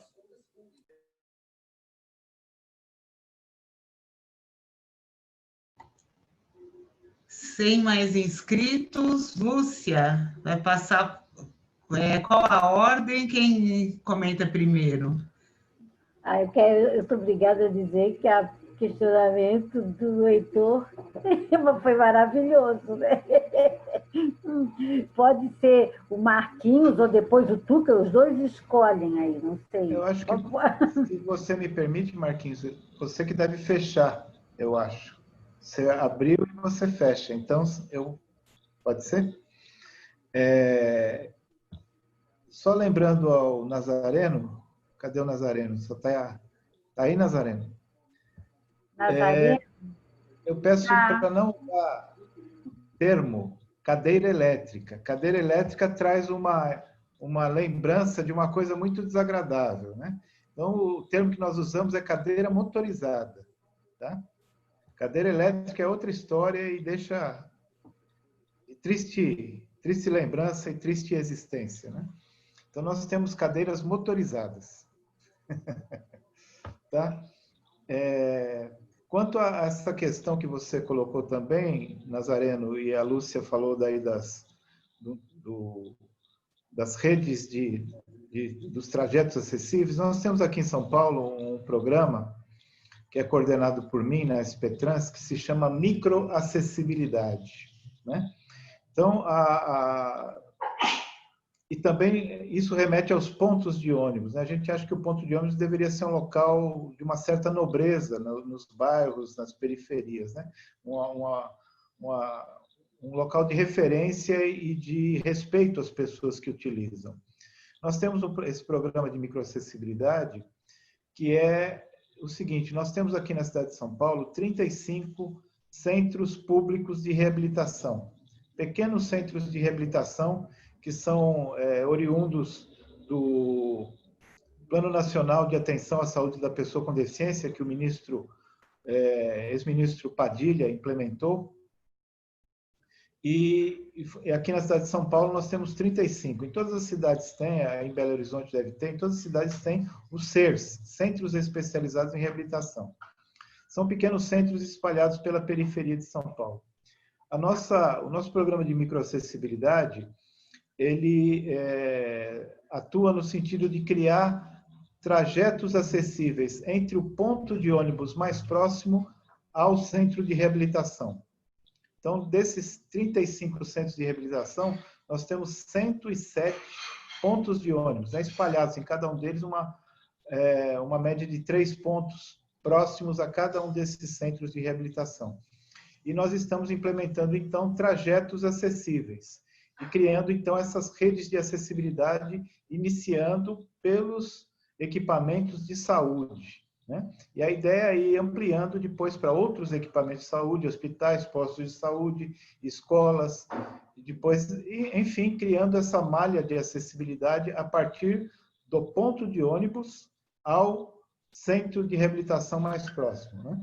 Então, nós criaremos aí, a partir disso, pequenas malhas, pequenas redes de acessibilidade, e a ideia é ir espraiando pela cidade, né? E isso é tudo na periferia, né?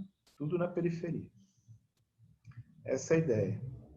E quanto aos ônibus intermunicipais, que alguém perguntou, é uma briga enorme, viu? É uma briga enorme. Eu participei das reuniões da ABNT. Aliás, lembrando, o Marcos também citou as questões da ABNT. Eu participei agora, acho que no final do ano passado, das discussões da ABNT em relação à acessibilidade nos ônibus de transporte urbano, né? E, veja só, era uma média de 40, 50 participantes em cada uma das reuniões. 40, 50 participantes em cada uma das reuniões. A esmagadora maioria eram empresários. A esmagadora maioria eram empresários do transporte, os fabricantes e tal, quase impossível levar adiante uma discussão que não fosse interesse da maioria desses participantes. Então, é muito complicado. As discussões da ABNT, infelizmente, pouca participação popular, né? E é muito difícil tocar discussões de interesse da sociedade. Normalmente, vencem os temas de interesse do empresariado, né? Infelizmente, é uma questão de baixa participação social, até porque são organizadas e como se faz essas reuniões, já é para expulsar mesmo a participação social. É isso. Marquinhos, a palavra é sua agora. Obrigado, então, gente. Eu vou responder, anotei aqui, vou responder rapidamente algumas questões que foram postas. Primeiro, Evaristo fez uma pergunta, que é a pergunta que todo mundo faz, que é a pergunta que eu tenho dito sempre. Cuidado com o senso comum. O senso comum fala que ônibus de piso baixo não passa em qualquer lugar. Mas se nós olharmos os ônibus, a parte que vai encostar no chão, que é o lugar onde que não ia passar, ela está no mesmo lugar, o que muda a estrutura de dentro da carroceria do ônibus, tá? Então, gente, eu vou mostrar aqui para vocês, para que não tenha dúvida alguma, Belo Horizonte é uma cidade muito montanhosa, e este é o mapa. Vocês me digam aí se está aparecendo. Ok? Está compartilhando? Estou compartilhando. Não está aparecendo, Marquinhos. Não? Ainda não, mas está. Está a caminho, né? Então, parou aqui. Parece. Espera aí, que a janela está fechada. Compartilha. Mapa. Enfim. Não estou conseguindo compartilhar, não quero perder tempo com isso, não. Mas eu vou mandar para a Lúcia compartilha com todos vocês, é o mapa da cidade de Belo Horizonte com toda a rede de transporte coletivo por onde os ônibus de piso baixo já passaram. É a cidade toda. O único lugar que não havia ônibus de piso baixo lá em 2010, quando eles existiam, eram as vilas e favelas, porque elas eram necessário micro-ônibus e naquele momento não se fabricava micro-ônibus de piso baixo no Brasil. Hoje já fabrica, hoje já existem, tanto é que eles estão circulando no Parque das Mangabeiras. Com relação aos artigos, eu vou mandar para a Lúcia, então, os artigos, as notas técnicas, para compartilhar com quem ela quiser. Eu vou selecionar aquelas que eu acho que estão mais prontas, porque isso é um processo, né, de escrita. E se for fazer alguma publicação, Lúcia, eu preciso de reescrevê-las, porque elas estão numa linguagem técnica, porque são notas técnicas. Se for para a gente publicar artigos, eu posso reescrevê-las na forma de artigos, que é muito mais fácil de ler, para poder alcance, porque é um texto que eu escrevo, são textos técnicos. Mas se você quiser que a gente escreva artigos, eu posso transformá-las, não tem o menor problema. O Juarez falou aí do prazo de 10 anos e o Tuca falou das normas da BNT. Eu tenho a dizer para vocês que as normas da BNT que já estão vigorando, elas são muito boas. Então, o problema é que elas não estão sendo cumpridas, mesmo com toda a dificuldade que nós tivemos em reuniões. Eu participei também de muita reunião, quando a gente discutiu que prazo... Olha que a gente portaria daria... da Secretaria de Planejamento que foi publicada hoje. Quando a gente... Tem uma interferência aí da Liliana aí, ó. Quando a gente fez aquela discussão lá atrás dos 10 anos de prazo, né, de que 2004 seria em 2014, eu estava naquelas discussões que eu era contra 10 anos de prazo, porque 10 anos era muito tempo. Fui vencido e aceitei como representante de Belo Horizonte que 10 anos era possível. Pois os 10 anos passaram e ninguém cumpriu. Então, isso é muito louco, né? Então, assim, 10 anos era muito lá atrás, era. Então, nós abrimos mão da nossa ânsia, da nossa pressa, aceitamos os 10 anos e nem os 10 anos foram cumpridos. E as normas da BNT estão sendo flagrantemente descumpridas com a anuência, com a cumplicidade dos órgãos de gestão. Então, aí não é falta de lei, é falta de... E aí não é de vontade política, é de decisão política de fazer valer. Porque quando nós tivemos uma gestão aqui em Belo Horizonte que fazia esta decisão política, nós mandamos as empresas comprarem zona de piso baixo, elas tiveram que comprar. As empresas falaram, não vamos, vai ter que comprar, não tem que querer não, isso é ordem. porque nós mandamos e vocês obedecem, isso é um serviço contratado. E aí, só pegando a resposta do Heitor lá, se nós precisamos de estatizar, nós não precisamos de estatizar, nós precisamos de ter uma gestão forte. Quando nós, em Belo Horizonte, ganhamos lá atrás um plano da Fundação Getúlio Vargas, do nosso projeto de linhas de vilas e favelas, que era ônibus de alta qualidade, novos, nas vilas e favelas, num preço de 50 centavos. Isso existe até hoje.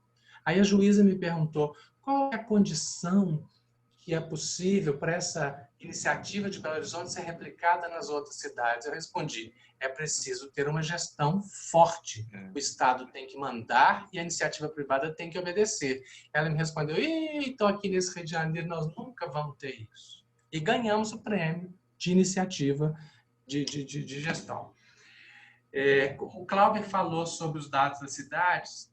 Eu tive uma ideia aqui, Lúcia, de quem sabe a gente formasse um mutirão aqui, já que nós temos pessoas do Brasil inteiro, de conseguir os dados das cidades. Eu te dou o formato que eu preciso e para eu calcular o índice de acessibilidade do desenho universal da frota de todas as cidades que a gente conseguir. Eu consegui até hoje de umas 6 ou 7 cidades, é muito pouco. Eu gostaria de ter acesso, por exemplo, aos dados de Porto Alegre, que eu não tenho. Que uma coisa é eu dizer, Porto Alegre não está acessível, mas não está quanto? Qual é o número? Qual é o índice? Aí eu gostaria de calcular isso.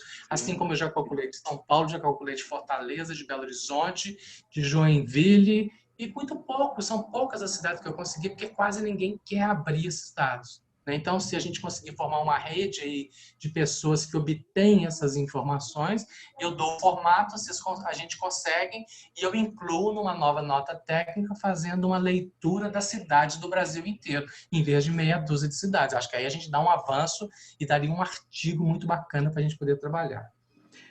Com relação aos ônibus rodoviários, acho que o Tuca já respondeu. Eu queria lembrar que essa legislação de acessibilidade rodoviária ela está sempre sendo postergada. Ela dá o prazo e quando chega o prazo, empurra mais um pouquinho. Quando vem o prazo, empurra mais um pouquinho. Só que a última não foi empurrada. Ela está em vigor e está sendo descumprida, porque a carteira de transporte não pode mais ser colocada nos ônibus. E aí ontem eu vi uma notícia que foi colocada como uma vantagem, uma novidade, que a Marco Polo está fazendo um ônibus agora seguro contra o coronavírus.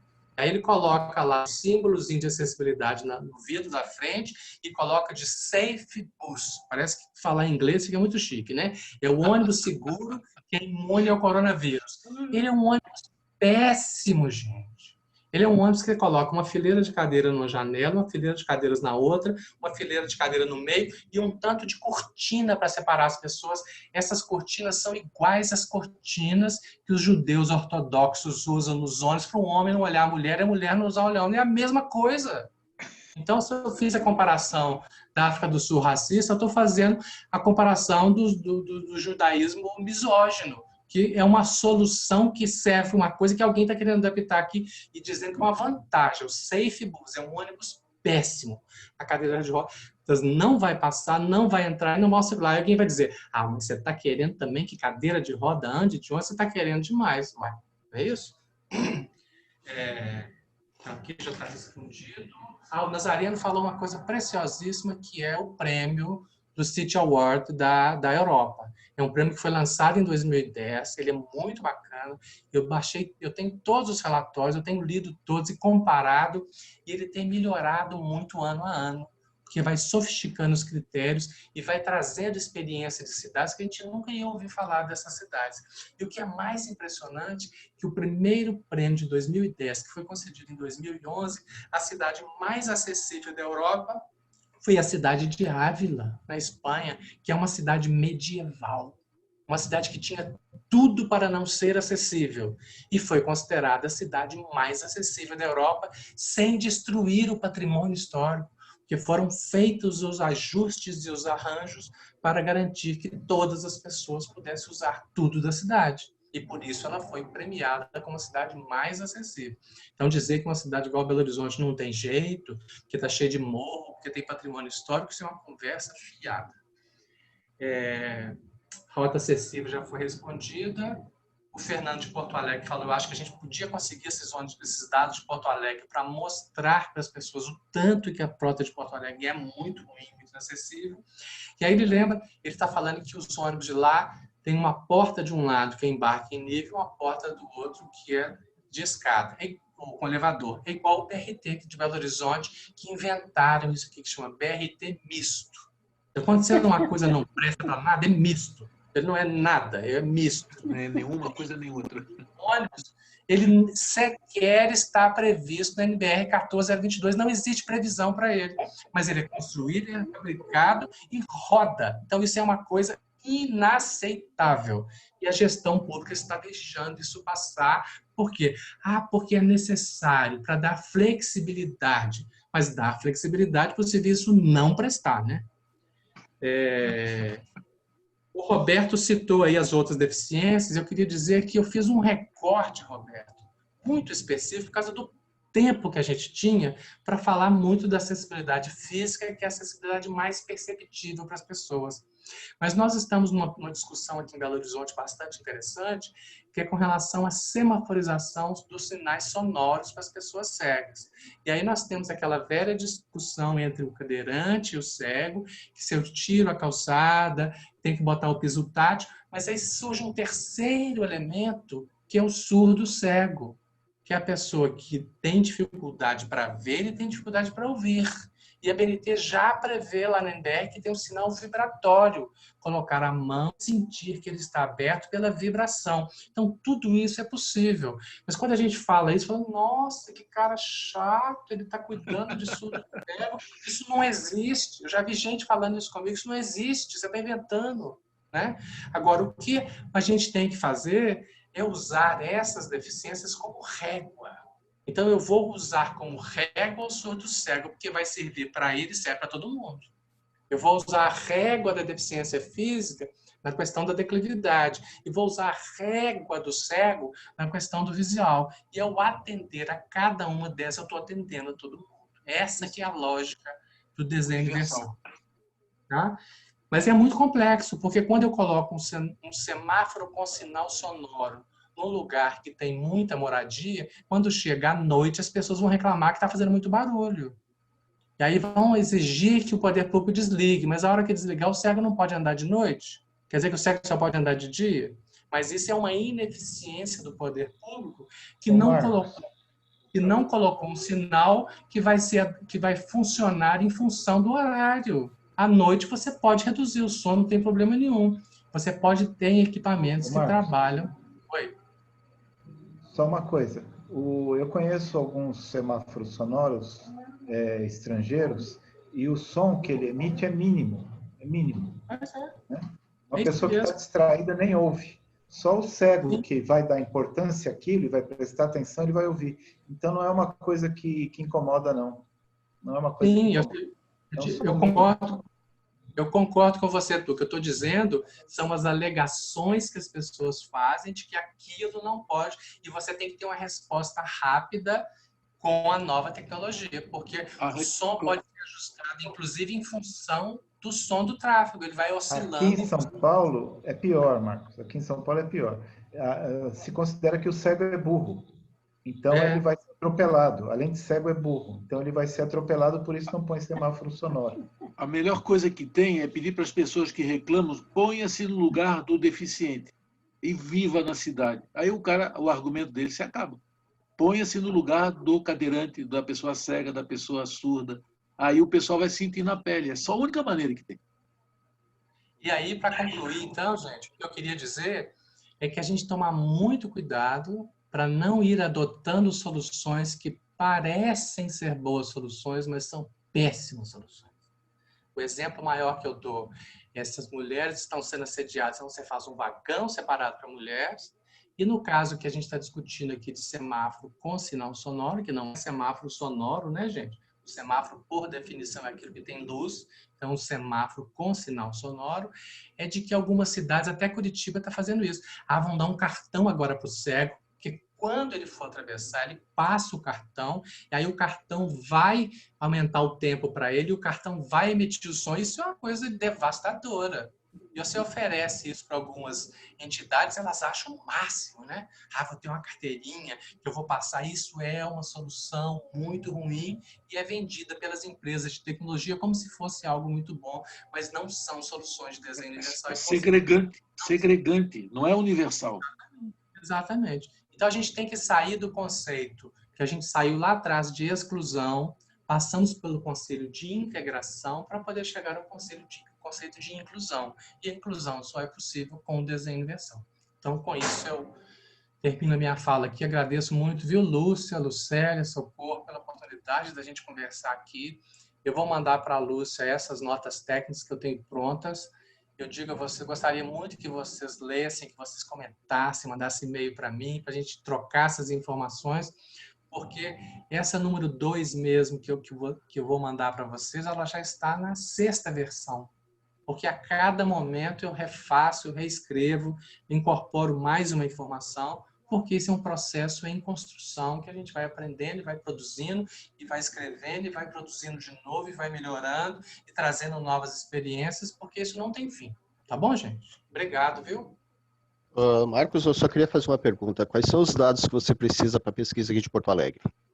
De repente eu posso conseguir eles. Ele vai mandar, Fernando, ele vai mandar para mim, e daí eu distribuo no grupo para vocês. Mas é bom já explicar de uma vez que é uma escala, Fernando, de 1 a 10. E cada um desses 10 eu descrevo o tipo de ônibus. Então você tem que me dizer quantos ônibus de qual tipo. É só isso. Está quase acabando, já deve dar. Tá bem? Beleza, beleza. Minha carteira. É isso, Lúcia. Então, devolvo a palavra para a Lúcia ou para a Lucélia aí, que estão organizando, né? É Lucélia ou Lúcia? Tá, beijo. Não, a Lucélia estava me ligando aqui agora, que ela está precisando sair, que ela tem uma live. Agora o nosso host é o Heitor.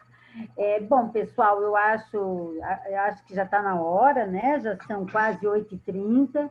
Eu quero agradecer muito ao Marquinhos, né? Agradecer também ao Tuca, né? E agradecer a presença de vocês todos. Dizer que hoje nós temos ali conosco o Pedro Azambuja, né? Que eu acho que é uma das primeiras vezes que ele está vindo aqui no nossa videoconferência. E nós já pedi para o Pedro para ver se a possibilidade dele vir falar um pouquinho sobre a questão aérea para a gente, né? Depois eu converso mais em particular com ele no site, lá no nosso grupo, tá? Que já foi aventado aqui a possibilidade, o pedido, aliás, né? Já foi solicitado aqui que o Pedro Azambuja viesse aqui conversar um pouquinho com a gente, né? Então, estou vendo também aqui o Afonso, né? Muito feliz de estar vendo o Afonso aqui. Ó, então, eu queria agradecer a presença de vocês, né? Dizer boa noite. Na quarta-feira que vem a gente volta, né? O tema nós vamos verificar ainda essa semana, né? Podemos fazer nós temos, vai falar de bicicleta, alguma coisa, mas temos ainda que assegurar que as pessoas que vão ser convidadas vão poder ter tempo de vir, tá? Não sei se vocês vão continuar aí, não sei se o Keiji e o Evaristo vão abrir o Sebastian Bach, como é que eu me esqueço sempre do nome? Johann Sebastian Bach. Justo, eu não sei se vocês vão abrir, eu já sou obrigada a me recolher, porque eu tenho outra reunião, né? Deixo um abraço, agradecimento, foi muito bom ter vocês conosco. O Evaristo quer falar? Eu agradeço também, obrigado a todos, um abraço, continuamos. Até logo. Obrigada, Tuca, foi um prazer. Tchau. Igualmente. Evaristo já se desligou. Tchau, Tuca.